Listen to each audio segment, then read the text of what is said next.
For almost everyone, parents are irreplaceable. They are the angels who protect their children with their lives without hesitation. However, because of that irreplaceable, intimate relationship, when they harm their children, it is also hard for outsiders to notice. Today, let's look at 3 stories between family members that are either infuriating or touching enough to bring tears to your eyes. Garnet Spears was a boy born in December 2008 in Alabama, USA. From a young age, he became an internet celebrity because Garnet grew up in a single-parent family, with his mother Lacey raising him alone. According to his mother, Garnet had been frail and often inexplicably experienced full-body convulsions and breathing difficulties, leading to frequent comas. From birth, he was often in and out of the hospital, but his strange illness was never completely cured and continued to plague him from time to time. To stay by her son's side 24 hours a day and prevent the illness from taking his life, Lacey had to quit her job, plunging the single-parent family into financial hardship. However, Lacey had no regrets. She even created a blog to share the happy moments between her and her son with many netizens. Seeing the lovable Garnet and the mother willing to give everything for her child, many netizens were deeply moved. Blessings and praises for Lacey began to flood the comment section. Many people also generously donated to help treat Garnet's illness. Meanwhile, some netizens questioned where the boy's father was and why he was not willing to take some responsibility for his son's care. To this, Lacey's answer once again moved netizens to tears. She said that Garnet's father was a conscientious police officer who died in a car accident during a mission a few years ago, making Garnet the son of a hero. This deeply touched the netizens' hearts once again, bringing even more praise and blessings. Unfortunately, the blessings did not improve Garnet's condition. His strange illness recurred repeatedly, making him increasingly weak. Eventually, he became so weak that he could no longer eat on his own and had to rely on a feeding tube to consume liquid food. At least that's what Lacey said. The feeding tube was a plastic tube several tens of centimeters long that could be inserted directly into the esophagus through the nasal cavity, and liquid food could be squeezed directly into the stomach. The whole process was quite painful, but it was a helpless means for a weak patient to maintain nutrition. Despite using this last resort to intake nutrients, Garnet's condition continued to deteriorate. Finally, in January 2014, after a severe seizure, Garnet fell into a coma again. Lacey, while crying, once again rushed her son to the hospital, lamenting on social media that it was his 23rd severe hospitalization. However, in reality, due to his comas and metabolic disorders, Garnet's hospitalizations far exceeded 23 times during his short 5-year life. As a frequent hospital visitor, doctors, based on their previous experience, immediately conducted blood tests on the boy. Although Lacey told netizens that her son had an unknown strange illness, hospital records revealed that doctors always knew Garnet had a condition called hypernatremia. This is a disorder where the sodium ion content in the body is too high, causing metabolic dysfunction. The treatment is very simple. Infuse fluids to dilute the sodium ion concentration in the blood and filter out excess sodium through urination or dialysis, which significantly improves the condition. Each time Garnet was hospitalized, his condition improved significantly with treatment. But strangely, once he returned home, the same symptoms reappeared shortly after, causing the doctors headaches because the human body does not produce sodium ions on its own and can only intake them from the environment, most directly by consuming large amounts of salt. However, Garnet's taste was normal, and doctors did not believe he would voluntarily consume such large doses of salt. Because the cause of the episodes was elusive, doctors could only respond passively, repeatedly saving the boy from the brink of death. As expected, through blood tests, doctors again found shockingly high sodium levels in the boy's body. They quickly took emergency measures and once again saved Garnet's life, while Lacey cried uncontrollably on the side. But something struck the doctors as odd. Despite crying so heartbreakingly, Lacey's hands were never idle, constantly taking photos of her son and sharing updates about Garnet's condition online. Although the doctors felt somewhat displeased, none of them said anything because in modern society, many people are addicted to the internet and all kinds of strange behaviors are no longer surprising. As long as the child could be saved, that was all that mattered. However, just when the doctors sighed with relief, a few days later, Garnet's condition suddenly worsened again. His sodium levels once again skyrocketed, causing severe metabolic disorders, and this time, no matter how hard the doctors tried, they could not save him. The boy's life journey ended on January 23, 2014, after just 5 years. Lacey was heartbroken and announced the tragic news on social media, and many netizens shed tears for poor Garnet. However, just a few weeks later, astonishing news broke out. Lacey was arrested by the police for murdering her own son. Garnet's sudden deterioration had made the doctors suspicious, so after the boy's death, they called the police. Upon reviewing surveillance footage, the police discovered that just before Garnet's condition took a sharp turn for the worse, Lacey had taken him into a bathroom without cameras. When they emerged, Garnet appeared to be in great pain, and Lacey was holding a plastic cup with an unknown liquid. Upon restraining Lacey, the police found a feeding tube in her handbag. The police speculated that the sudden surge in sodium in Garnet's body was likely due to his mother feeding him a high-concentration salt solution through the feeding tube. It was impossible for the boy to consume such a high concentration of salt water on his own, but an adult could easily administer it through a feeding tube. Facing police interrogation, Lacey vehemently denied that the liquid she held was salt water, claiming it was tap water she had fetched for herself because she was thirsty. Additionally, since the feeding tube had been cleaned, the police found no traces of salt in it. Unwilling to give up, the police conducted a search of Lacey's home, but found nothing suspicious. Just as the investigators were about to give up, Lacey's neighbors came forward. They handed over 2 feeding bags, explaining that Lacey had sent a message asking them to clean up her house, emphasizing that they should dispose of the 2 feeding bags in the kitchen to prevent food residue from molding. Aware of Garnet's death, the neighbors found this request suspicious and retained the bags, handing them over to the police. When the police tested the remaining contents of the bags, the results were shocking.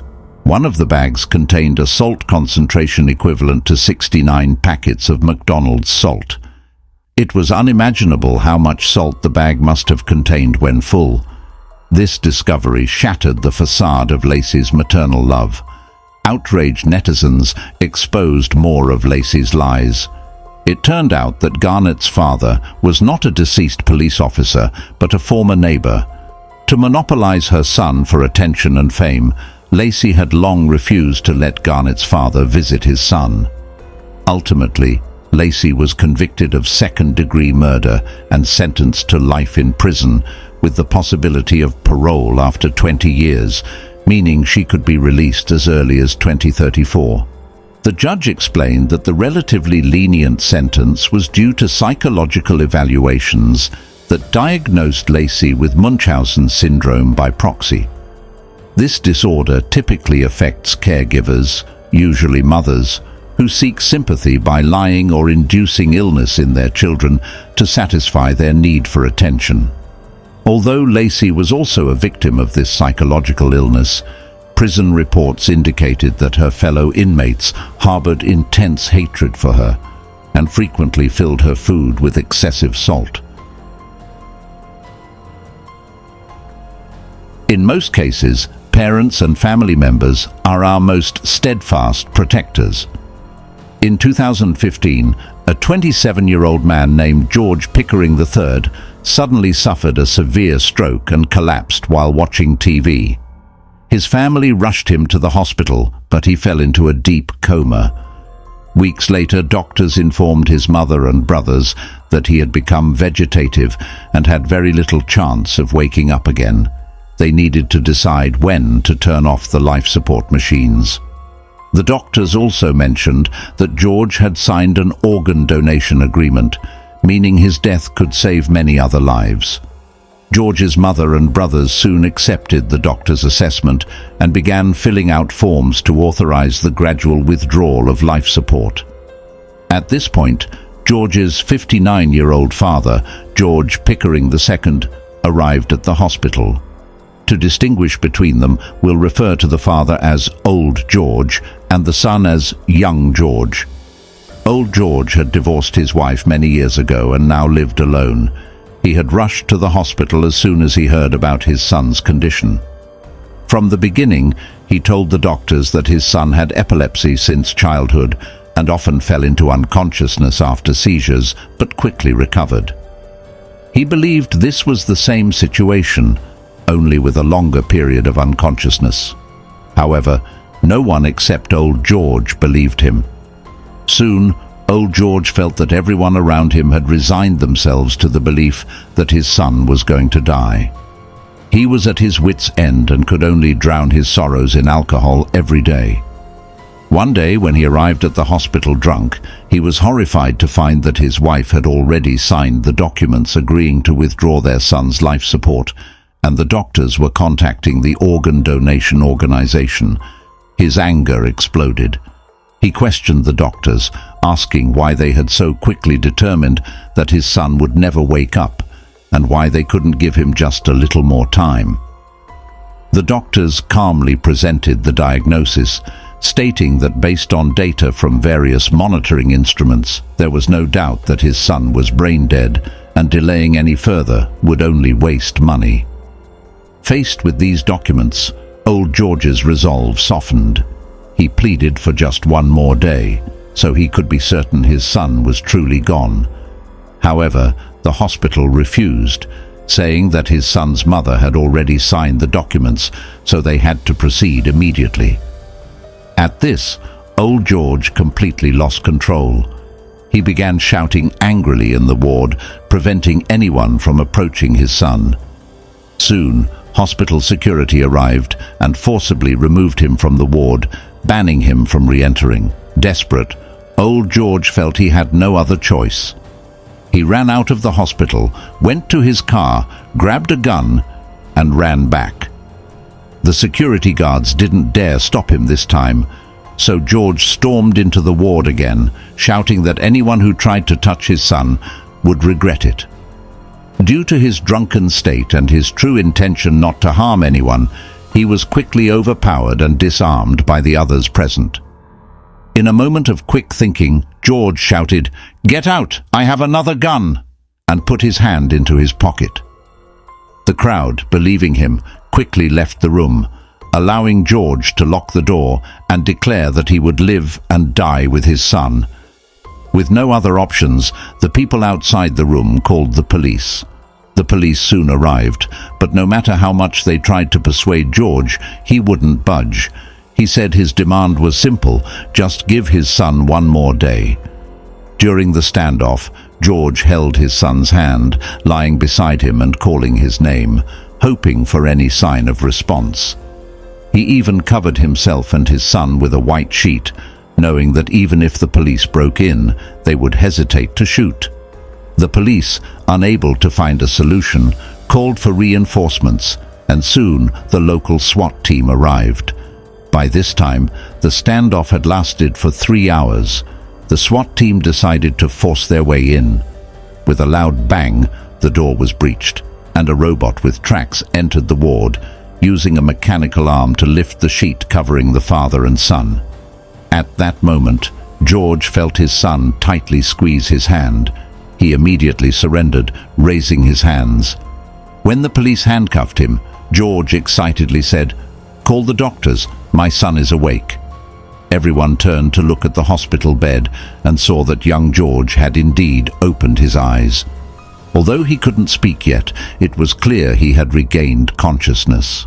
Over the following period, young George recovered at an astonishing rate.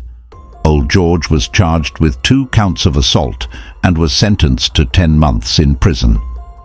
Upon his release, he told the media that he had fulfilled his duty as a father and that trading 10 months of freedom for his son's life was worth it. Having gone through this life and death ordeal, the bond between father and son grew incredibly strong. They now live together and run a small electronics repair business. I personally remain skeptical of many supernatural phenomena, but I choose to believe this story is true. On June 6, 1994, a car was driving on Highway 50 in the Sierra Nevada mountains, driven by 23-year-old single mother Kristin Skubish, with her only passenger, her 3-year-old son Nick, beside her. As a single mother, Kristin's life was very difficult, but she never gave up hope for a better life. Between caring for her child, she studied law diligently and recently earned a paralegal certificate and found a good job. On that day, she was taking her son to Carson City to start a new life. However, shortly after entering the mountain road, the mother and son disappeared. 2 days later, Kristin's family had not heard from her and called her new workplace, only to be told that Kristin had never arrived.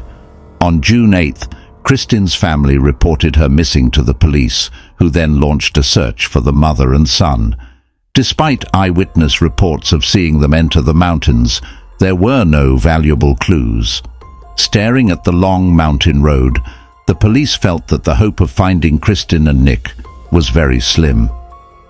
2 more days passed, and on the night of June 10th, a middle-aged woman named Deborah suddenly woke up from a deep sleep. She and her husband were visiting friends, planning to leave the next morning. However, in the early hours, Deborah awoke abruptly, feeling an urgent voice in her mind, insisting that they must leave immediately and return home. She shook her head and tried to go back to sleep, but the feeling of unease grew stronger. She woke her husband, expressing her anxiety. Despite being very tired, her husband, who had always loved and cared for her, quickly packed their things and set off with her under the moonlight. Their route home took them along a stretch of Highway 50 in the Sierra Nevada mountains. The shadows of the trees along the road were eerie, and driving late at night was dangerous. To stay alert and brave, the couple sang songs together. Soon, they reached a treacherous part of the mountain road known as Golden Bend, a narrow road with a sharp turn. Deborah's husband drove carefully, fully alert.